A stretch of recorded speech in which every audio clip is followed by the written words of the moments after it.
नमस्ते बच्चों, मैं आशा चौहान। स्वागत है आपका हिंदी क्लास 10th में।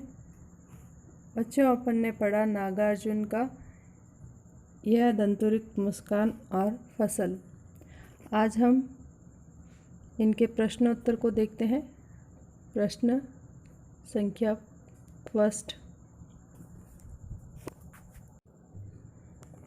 बच्चों की दंतुरित मुस्कान का कवि के मन पर क्या प्रभाव पड़ा है?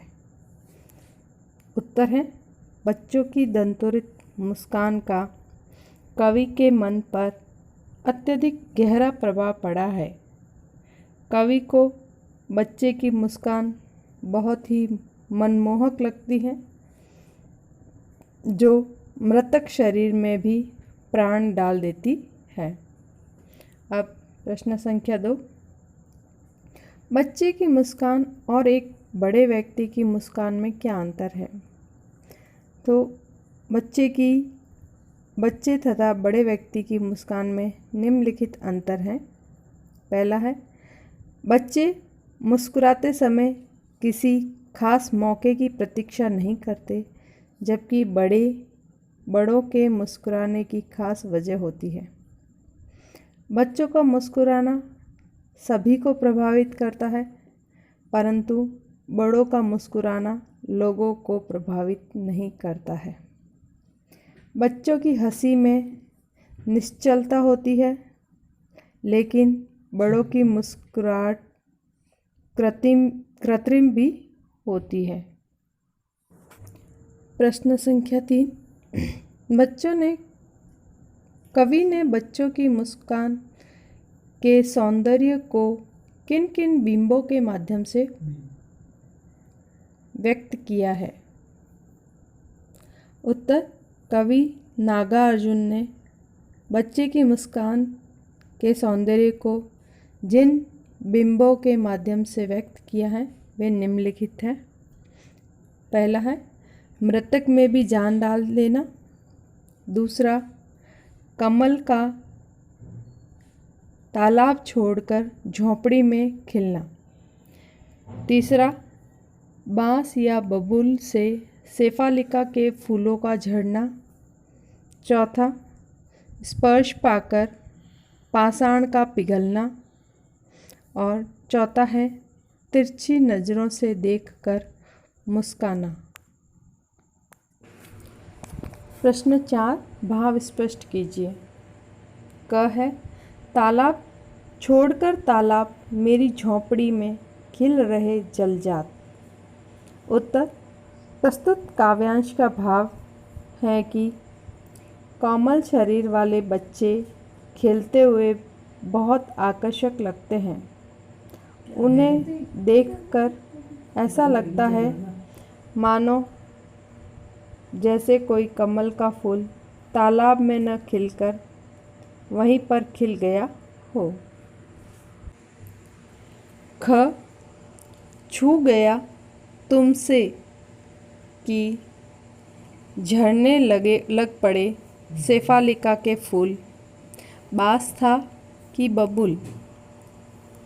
उत्तर, प्रस्तुत काव्यांश का भाव है कि बच्चे के स्पर्श में ऐसा जादू होता है कि कठोर प्रकृति वाले भावहीन और संवेदना शून्य व्यक्तियों में भी सुख, आनंद और वात्सल्य रस का संचार कर देता है। अब नागार्जुन की फसल के प्रश्नोत्तर। पहला प्रश्न है, कवि के अनुसार फसल क्या है? कवि के अनुसार फसल ढेर सारी नदियों के पानी का जादू, अनेक लोगों के हाथों के स्पर्श की गरिमा और बहुत सारे खेतों की मिट्टी के गुण का मिला जुला परिणाम है। अर्थात फसल किसी एक की मेहनत का फल नहीं, बल्कि इसमें सभी तत्वों का योगदान सम्मिलित है। प्रश्न संख्या 2। कविता में फसल उपजाने के लिए आवश्यक तत्वों की बात की गई है। वे आवश्यक तत्व कौन कौन से हैं? तो प्रस्तुत कविता में कवि ने फसल उपजाने के लिए मानव परिश्रम, पानी, मिट्टी, सूरज की किरणें और हवा जैसे आवश्यक तत्वों को आवश्यक माना है। अगला प्रश्न है प्रश्न संख्या 3। फसल को हाथों के स्पर्श की गरिमा और महिमा कहकर कवि क्या व्यक्त करना चाहता है? कवि ने फसल को मानव के श्रम से जोड़ा है, क्योंकि मनुष्य के हाथों से किया गया श्रम ही फसल को उपजाने में महत्वपूर्ण भूमिका निभाता है।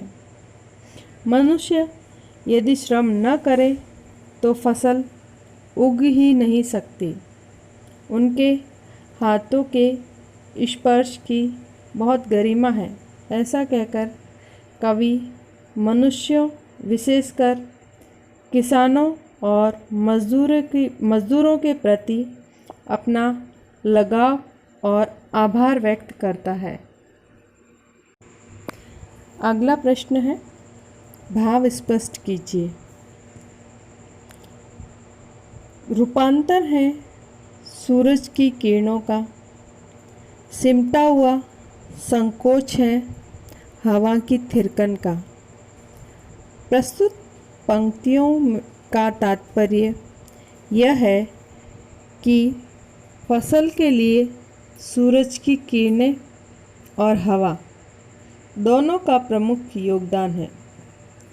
वातावरण के ये दोनों अवयव ही फसल के योगदान में अपनी अपनी भूमिका अदा करते हैं। फसलों की हरियाली सूरज की किरणों के प्रभाव के कारण आती है। फसलों को बढ़ाने में हवा की थिरकन का भी योगदान रहता है। तो इस प्रकार से सूरज की किरणें और हवा फसलों के विकास के लिए दोनों ही तत्व आवश्यक बताए हैं। अगला प्रश्न है कवि ने फसल को हजार हजार खेतों की मिट्टी का गुणधर्म कहा है।